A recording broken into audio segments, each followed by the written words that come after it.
नमस्कार। जैसे जैसे 5 राज्यों में विधानसभा चुनाव करीब आ रहे हैं, सियासी सरगर्मियां बढ़ रही हैं, रैलियों का दौर चल रहा है। अरविंद केजरीवाल पंजाब में, प्रियंका गांधी उत्तर प्रदेश में, तो अखिलेश यादव बीजेपी के गढ़ बुंदेलखंड में 3 दिन से रैलियां कर रहे हैं। पठानकोट में अरविंद केजरीवाल की तिरंगा यात्रा में भारी भीड़ जुटी। वो चन्नी सरकार पर लगातार हमले कर रहे हैं, यहां तक कि नवजोत सिंह सिद्धू के आप पार्टी से संपर्क को लेकर भी बयान दे रहे हैं। आज उन्होंने दिल्ली से अयोध्या के लिए ट्रेन भी रवाना कर दी।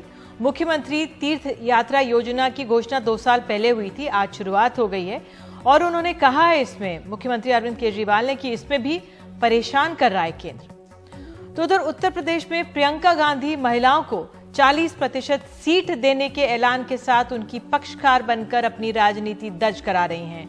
महंगाई और किसानों के मुद्दे को भी वो नहीं छोड़ रही हैं और कई रैलियां करने में जुटी हुई हैं। साथ ही अखिलेश यादव भी उत्तर प्रदेश में बीजेपी के गढ़ माने जाने वाले बुंदेलखंड में जमे हुए हैं। आज उन्होंने झांसी में रैली की, जहां जबरदस्त भीड़ जुटी है। उन्होंने कहा कि पहले फेंकू सरकार थी, लेकिन एयरपोर्ट स्टेशन बेचकर बेचू सरकार भी बन गई है। अब झांसी में नहीं आएंगे झांसी के लोग। बहरहाल यूपी पंजाब बहुत अहम है, लेकिन विपक्ष की भूमिका भी अब धीरे धीरे धार पकड़ रही है। बंगाल में जीत के बाद ममता बनर्जी 2024 के लोकसभा चुनावों में बीजेपी को टक्कर देने की कोशिश में जुट गई हैं। एक्शन मोड में लगता है आ गई हैं, विपक्ष को एकजुट करना चाह रही हैं और अगुवा बनना चाहती हैं। एनसीपी के प्रमुख शरद पवार से मुलाकात के बाद एक सवाल के जवाब में उन्होंने कह दिया कि यूपीए कहां है, तो कांग्रेस ने जवाब में कहा कि ममता बनर्जी बीजेपी पर नरम हो रही हैं। लेकिन ममता का राहुल पर सीधा प्रहार कांग्रेस को बहुत चुभ रहा है। ममता बनर्जी ने कहा है कि आधा टाइम वो विदेश में रहते हैं, लेकिन राहुल फिर वापसी एक तरह से कर रहे हैं। आज उन्होंने प्रेस कॉन्फ्रेंस की, मृत किसानों के मुआवजे का मुद्दा उठाया, लेकिन बीजेपी को चुनौती देने के लिए कांग्रेस को कमर कसनी होगी। तो 2024 में बीजेपी को मात देने के मकसद से बना यूपीए 17 साल बाद 2021 में इसके वजूद पर सवाल क्यों उठ रहे हैं? क्या विपक्ष के एकजुट होने का समय आ गया है? क्या किसान आंदोलन के बाद बीजेपी कमजोर पड़ी है? तो आज इस कार्यक्रम में 9 बजे सियासत की गति को हम समझेंगे। हमारे साथ खास मेहमान हैं विनोद अग्निहोत्री, कंसल्टिंग एडिटर अमर उजाला, प्रणव झा, प्रवक्ता कांग्रेस, मानव जायसवाल, प्रवक्ता टीएमसी, और बीजेपी के नेता दिनेश त्रिवेदी से बातचीत की है, वो भी हम आपको सुनाएंगे। तो पहले मैं मानव जायसवाल के पास आऊंगी, प्रवक्ता टीएमसी के। मानव जी, मेरा सवाल आपसे यही है कि जो यूपीए का वजूद है, इतने सालों से बना रहा है, तमाम छोटे दल जिस तरह से बीजेपी की चुनावी मशीनरी रही है, अपने अपने तरीके से उनको चुनौती दे रही है।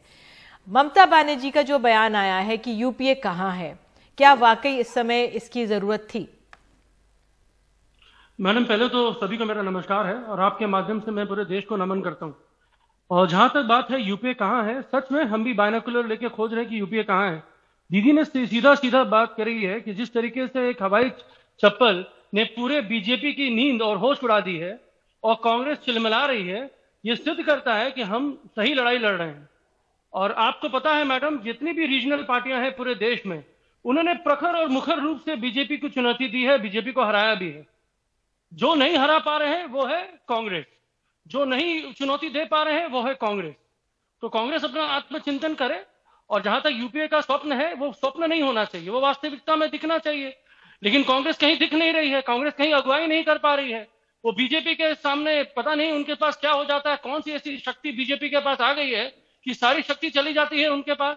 ये दिख रहा है कि जनता के प्रति जो प्रेम। ठीक है मानव जी, ये कैसा समय आ गया कि अगर प्रियंका गांधी रैली करती हैं तो वो नजर नहीं आ रहा टीएमसी को, अखिलेश अगर रैली कर रहे हैं तो वो नजर नहीं आ रहा है टीएमसी को, राहुल गांधी प्रेस कॉन्फ्रेंस कर रहे हैं तो वो नजर नहीं आ रहा है टीएमसी को, ऐसा क्यों है?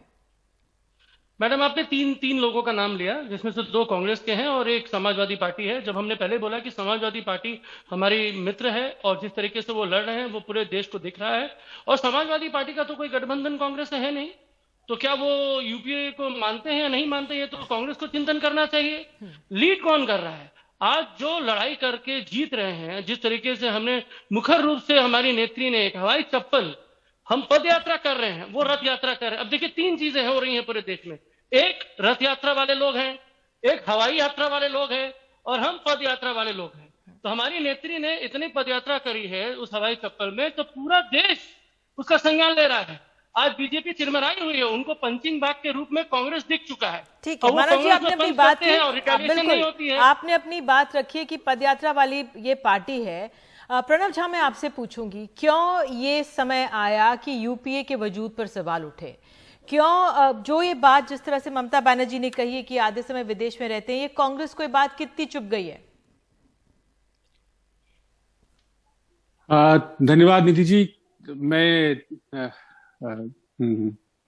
मैं साधुवाद करता हूं तृणमूल कांग्रेस के प्रवक्ता का।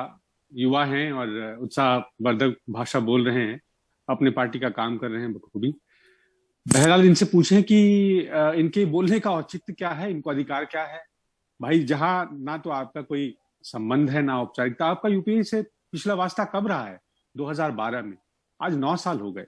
आप जागे हैं नींद से, और जिन हवाई चप्पल में चलने की बात कर रहे हैं, हमारे मित्र बैठे हैं भगवत साहब,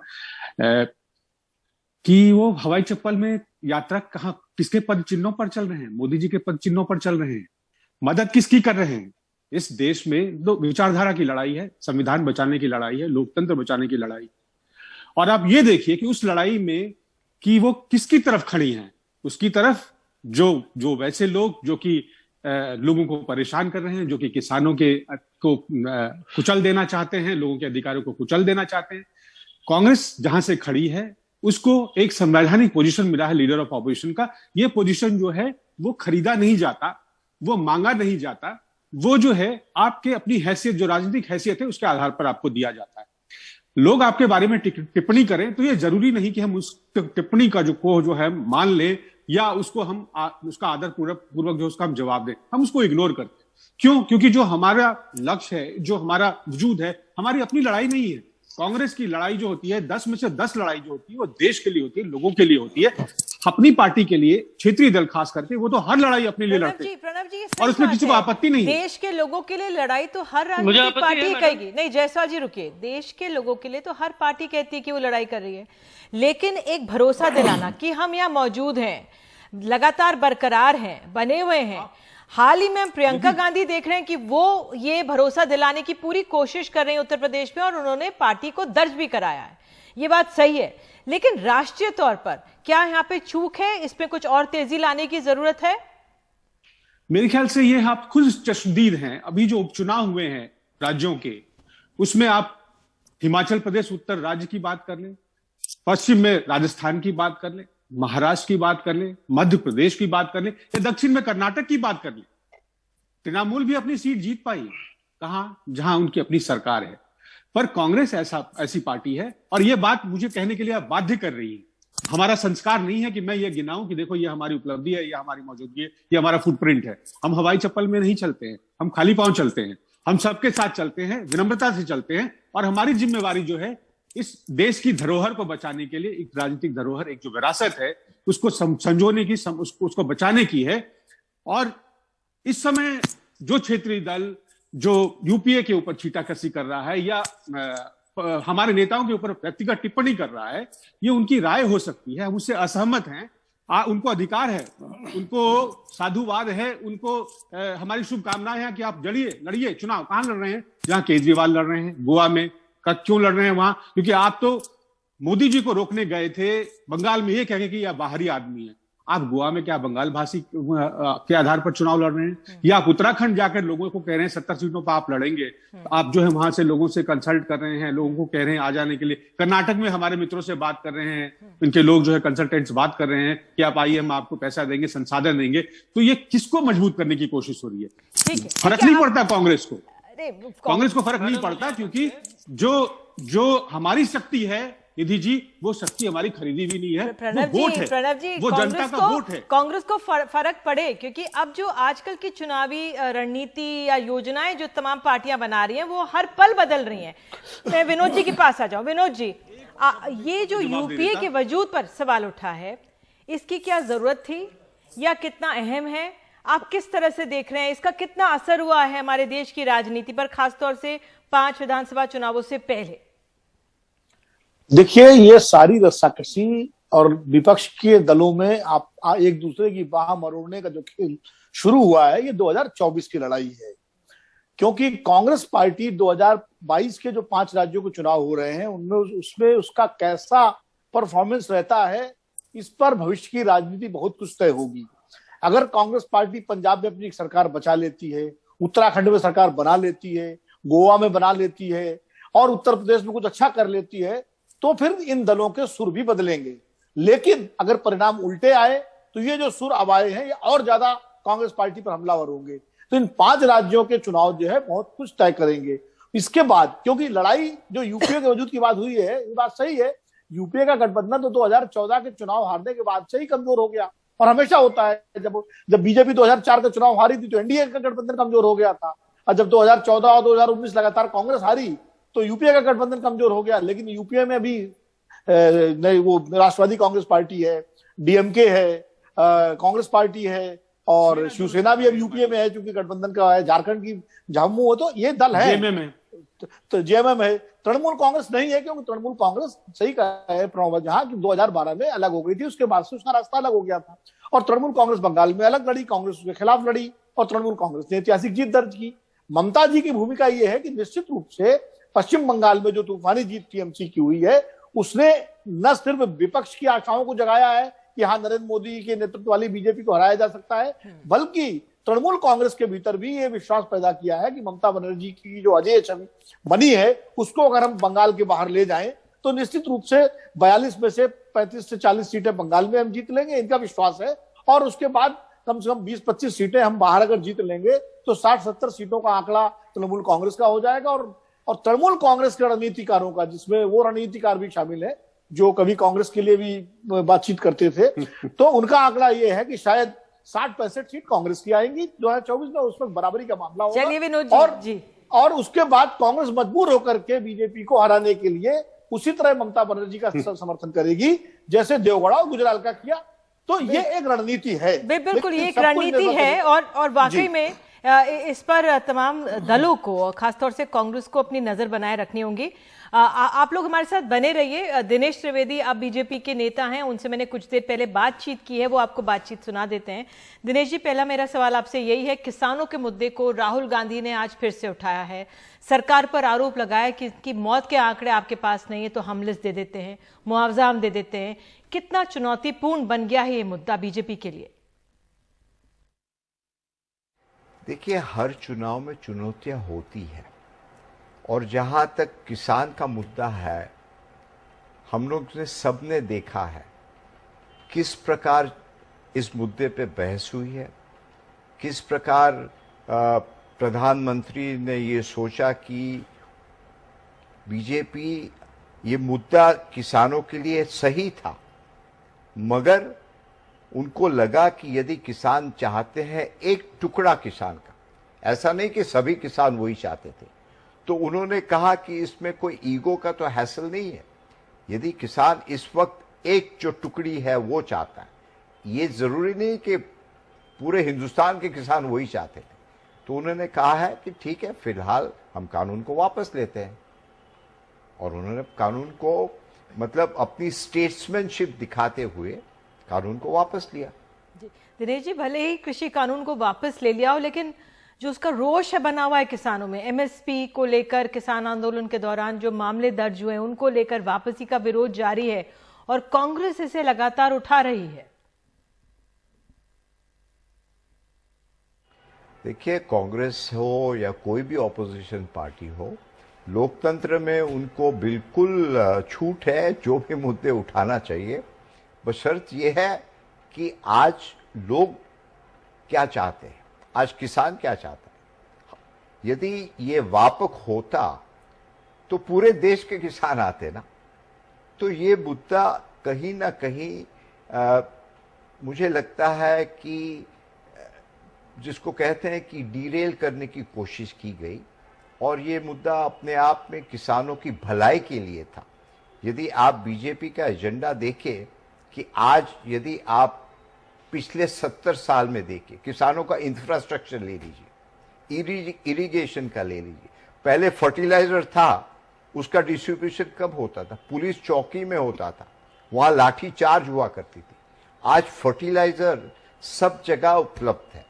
तो जहां तक किसान का सवाल है, उनकी इनकम, उनकी आय दुगनी से भी ज्यादा हो गई है और लगातार बीजेपी किसानों के हित में बात करती है। दिनेश जी, चलिए किसान के मुद्दे से बढ़ते हैं आगे। ममता बनर्जी की बात करते हैं।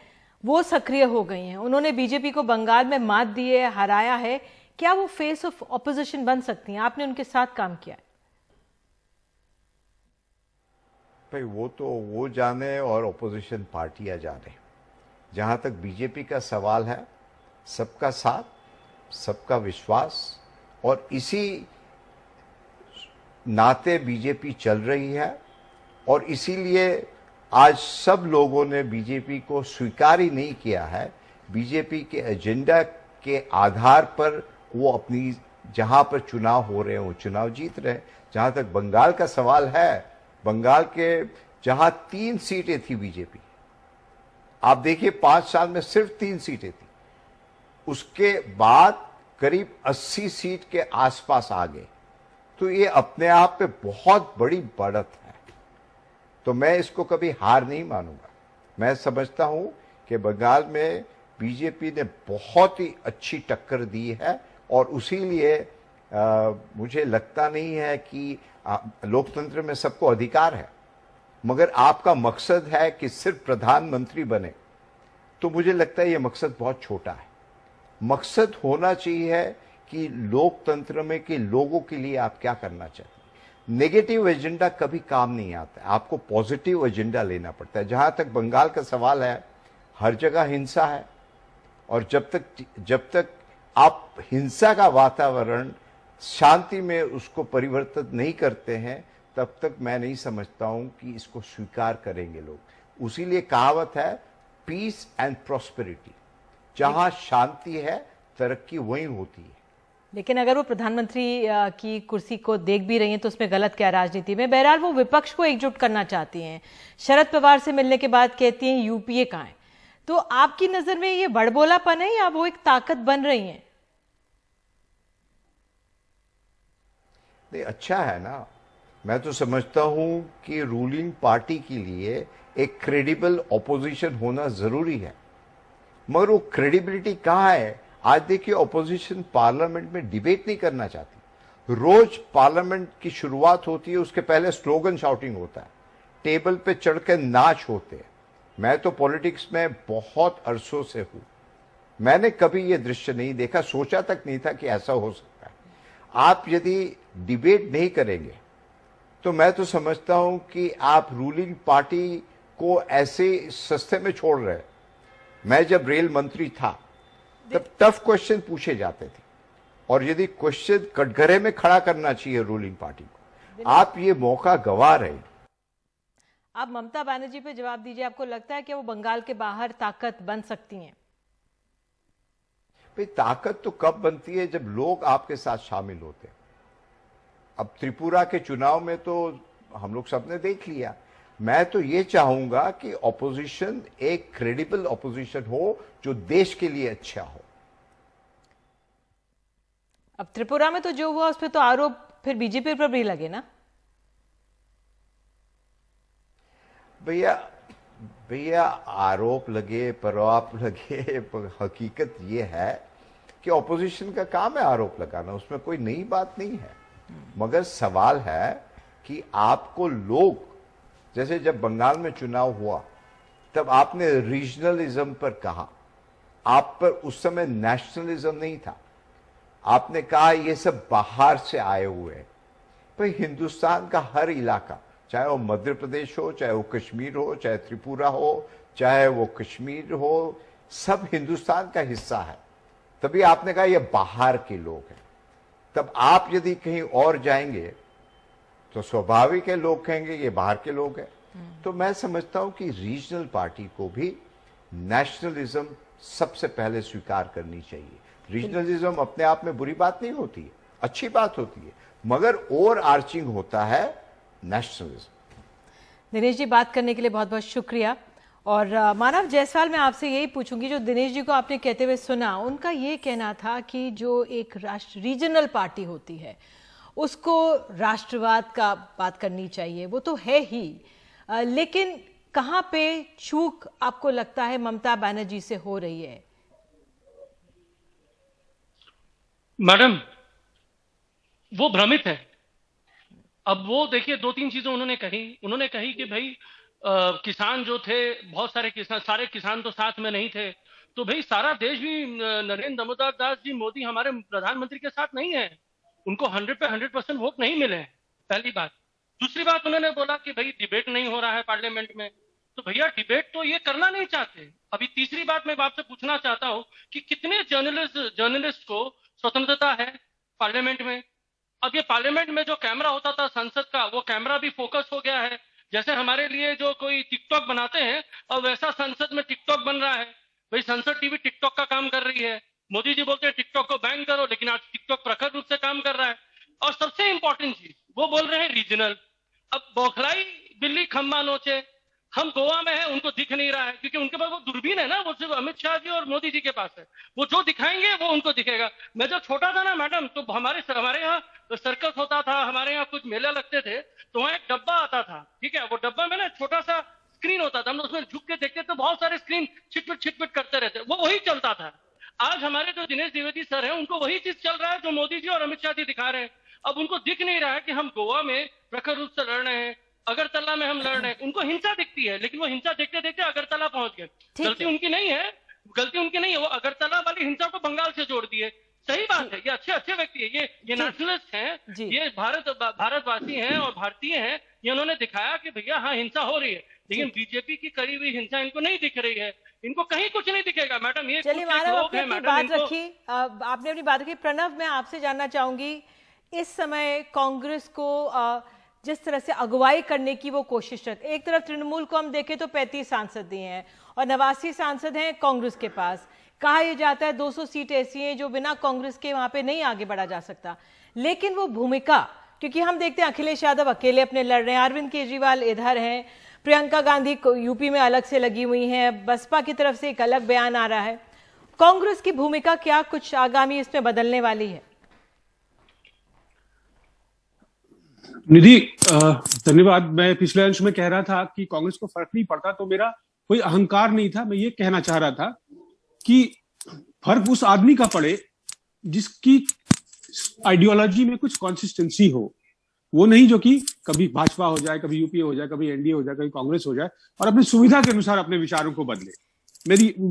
मेरा ये कथन था कि किसी की बात को किस हद तक लिया जाए। आपके सवाल का जवाब देते हुए मैं कहता हूं और एक समग्र बात कहूंगा, और आप लोगों को साक्षी रखकर, खास करके विनोद अग्निहोत्री जी को समझते हैं पूरी बातों को, कि जो असलियत है भारतीय राजनीति की कि 1977 के बाद से इस देश में पहली सरकार जो कि नॉन कोalition की बनी है केंद्र में, वो मोदी जी की बनी 2014 में। और अगर तुलना करें तो मेरे ख्याल से, और आप सब हैं, अनुभवी लोग हैं, और जो लोग देख रहे हैं इस प्रोग्राम को, कि जो सरकारें चलती हैं कोalition की सरकारें, ये फैशनेबल है, मोदी जी ने कह दिया कि नहीं कोalition तो बेकार की चीज है और इससे जो है नुकसान होता है, मजबूत सरकार की मजबूत सरकार। लेकिन जो बेहतरीन काम है, जो देश प्रगति करता है, जो किया है, अगर यूपीए 1 और यूपीए 2 को देखें या वाजपेयी जी के समय को देखें, उन्होंने भी कोalition गवर्नमेंट को रन किया, तो सबसे अच्छा, क्योंकि हर जो घटक होता है, हर जो दल होता है, वो स्टेक होल्डर होता है। और आप ये कहें कि अगर विश अवे कर दे, प्रधानमंत्री जी नहीं चाहते कि क्षेत्रीय दल हो, लेकिन ये इवॉल्विंग डेमोक्रेसी की असलियत है। वो क्योंकि क्षेत्रीय दल है, तृणमूल की बात करें या सपा की बात करें, वो सब अपनी जमीन के लिए लड़ रहे हैं। वो कौन है, उनकी आइडेंटिटी है, वो रीजनलिज्म होता है, रीजनल एस्पिरेशन है, वो कास्ट है, वो कम्युनिटी की फीलिंग है। तो वो जो उनको जो वोट दे रहे हैं, वो लोग जो है उनके स्टेक होल्डर हैं, वो अपने एस्पिरेशन के लिए उनको वोट देते हैं।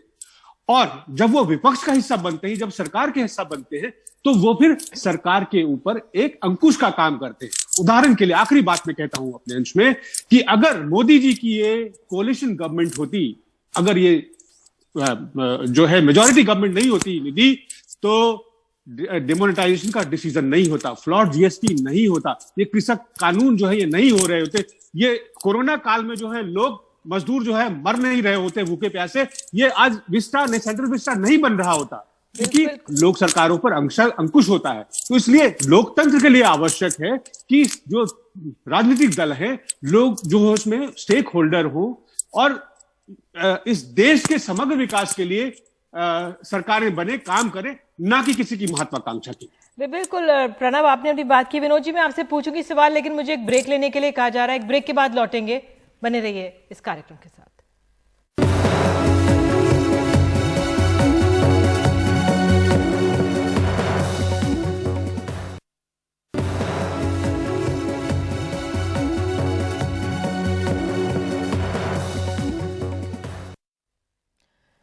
विनोद जी, राजनीतिक दलों की तो हमने बात कर ली। संक्षेप में मैं आपसे बीजेपी पर टिप्पणी चाहती हूं कि किसान जो कृषि कानून वापस लेने के बाद बीजेपी क्या कमजोर पड़ी है या मजबूत हुई है? नहीं, कृषि कानून वापस लेने के बाद बीजेपी के साथ को एक फायदा ये हो सकता है, अभी किसानों का गुस्सा शांत हुआ कि नहीं हुआ, क्योंकि किसान तो भी गए नहीं वापस। लेकिन इतना जरूर हो गया कि भारतीय जनता पार्टी के नेता जो गाँव में नहीं जा पा रहे थे और अपनी बात नहीं कह पा रहे थे, कम से कम उनको एक आधार मिल गया है गाँव में जाने का और उन लोगों से बातचीत करने का, संवाद करने का। ये एक उनको लाभ हुआ है। वो जाकर अपनी बात समझा सकते हैं और कह सकते हैं भाई प्रधानमंत्री जी ने जो है कानून वापस ले लिए, इसलिए झगड़ा खत्म करो। अब किसान कितने उनकी बात मानते हैं ये आने वाले दिनों में पता चलेगा, लेकिन इतनी राहत जरूर मिली है भारतीय जनता पार्टी को। विनोद जी, साथ जुड़ने के लिए आप सभी मेहमानों का बहुत बहुत धन्यवाद। तो आज के लिए इतना ही। खबरों का सिलसिला एनडीटीवी इंडिया पे जारी रहेगा। नमस्कार।